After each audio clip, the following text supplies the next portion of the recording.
Good dental ergonomics, chairside ergonomics, really begins with seating the patient properly in the chair to take advantage of all the features of the chair as it relates to articulating the patient for good vision and access, as well as patient comfort. And it's often overlooked in dental practices. When Jenny and I call on practices, we see most headrests on dental chairs down like this all the time.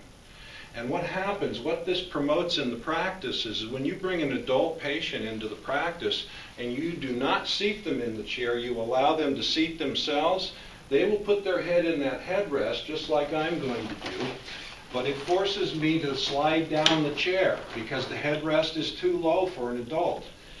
Now, my head and my neck in particular, is so far below the back of the chair you could not use the articulating headrest if you wanted to.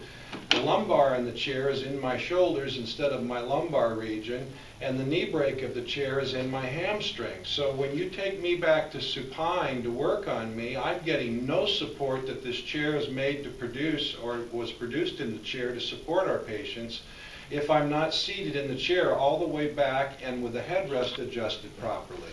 The way we would like to see assistants seat a patient in the chair is to bring the patient in and ask them to come in and to sit in the chair as far back as they can and as tall as they can. And what I'm going to do is make my first adjustment on the headrest here and bring it up to them. I'm not going to allow them to choose the headrest and slide down the chair. You can see here she's properly supported with the knee break under her knees, the lumbar's in her shoulders, and I've got a headrest now that can be articulated.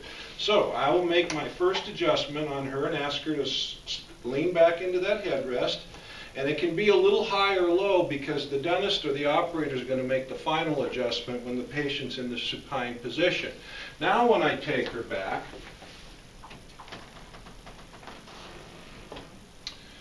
I have her properly supported. I have lumbar where it belongs. Her neck is out far enough that we can articulate her neck if we need to. And we've taken off the pressure behind the backs of her legs and given her a natural knee break under her knee.